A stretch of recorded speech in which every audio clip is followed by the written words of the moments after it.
Je me suis une fois posé la question, si jamais un jour j'avais la chance de rencontrer M.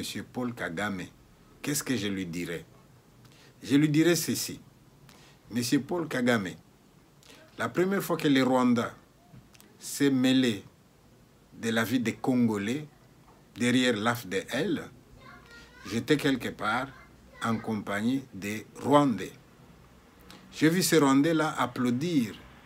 Ils savaient bien que derrière l'AFDL, c'était les Rwandais.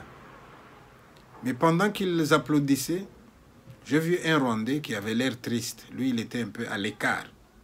Je lui ai demandé, mon ami, tu n'as pas l'air de te réjouir avec les autres. Il m'a répondu, j'aurais bien voulu que le Rwanda aille en guerre avec tous les pays du monde, mais pas contre le Congo. Je lui ai dit pourquoi. Eh bien, il m'a rappelé. En 1959 et encore beaucoup plus tard, nous avons fui notre pays parce que c'était la mort derrière nous. Et nous sommes venus au Congo. Le Congo nous a accueillis. Le Congo ne nous a fait aucun problème. Nous avons vécu au Congo en paix. J'aurais tant voulu qu'aujourd'hui, nous puissions nous battre avec les autres, mais pas avec les Congo. Je dis, ouais, génial.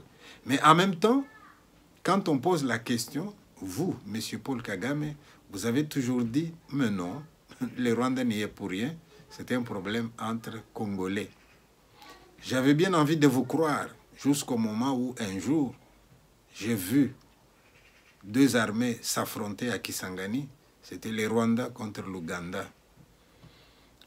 Un jour, vous-même, on vous a une fois posé la question à propos de l'AFDL, vous avez répondu, on ne peut pas amener un âne ou un cheval à la source et lui apprendre encore à boire.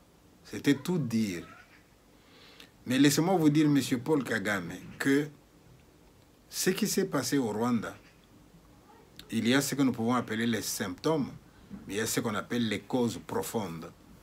Dans les causes profondes, les gens ont retenu que le Rwanda, c'est un petit pays. Alors, en tant que petit pays, probablement à cause du manque d'espace, c'est peut-être pour cela que les gens s'entretuent. Mais si nous retenons cette thèse-là, eh bien, les gens sont en train de revenir en arrière.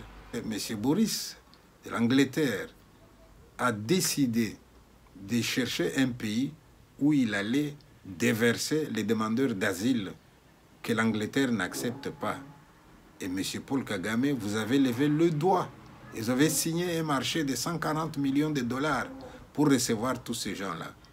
M. Paul Kagame, laissez-moi vous dire que parmi ces gens-là, vous avez un mélange terrible. Ils viennent de tous les pays. Il y en a qui sont gentils, il y en a qui ont l'expérience de la guerre, il y en a qui savent porter des ceintures et se faire sauter.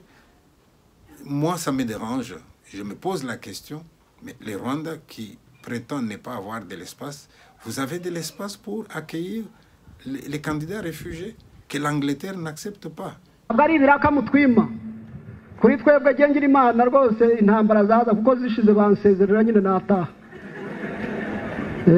Ariko twaranavuze ngo ibyo biraka tuzajya tubirangiriza hirya iyo ngiyo hano u Rwanda ni ruto ntabwo twashyiramo ibisasu hirya iyo kuko bafite ibihugu binini ibibazo byacu tukabirangiriza kandi abamotari nta kibazo bibateye. Ariko nimushaka ko tutangirira mu Kigali sinzi rebero jari hehe ubwo ni nko kurwanira muri saro yawe. Hari umwana dushobora kumugwira, hari umugore dushobora kumuhirimira, hari televiziyo. Mujye mudusengera nk'ingabo, ibiraka byacu tubirangiriza iyo ngiyo.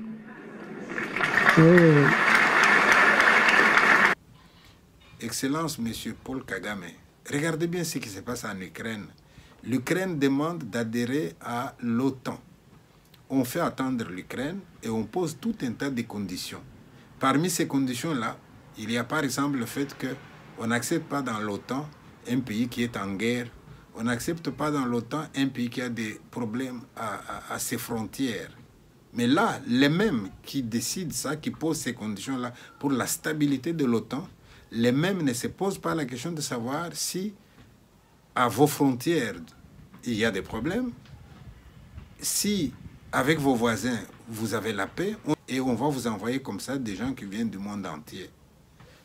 Excellence, Monsieur Paul Kagame, je vis des images où on nous montre l'hôtel qui était déjà prêt pour recevoir le premier demandeur d'asile qui allait venir chez vous. Mais une chose m'a frappé, c'était un hôtel de luxe. J'ai vu et je me suis posé la question, pas moi, beaucoup de gens se posent la question, tiens, regarde comme c'est confortable. Donc le Rwanda est prêt à donner aux demandeurs d'asile un standing de vie au-dessus de celui de sa propre population. On se pose des questions là-dessus. Moi, je pense que M. Paul Kagame, vous savez, chaque chose a une fin. Il arrive un moment où dans notre vie, soit pour une raison ou une autre, nous sommes obligés de faire le bilan de notre vie. Et nous serons fiers du bilan de notre vie lorsque nous allons penser aux gens que nous avons aidés, lorsque nous allons penser aux gens que nous avons soulagés, lorsque nous allons penser à la joie que nous avons sémée autour de nous. Je ne pense pas que nous aurons de la joie à nous remémorer le sang que nous aurons versé sur cette terre, les larmes que nous aurons provoquées chez des gens qui ont été endeuillés.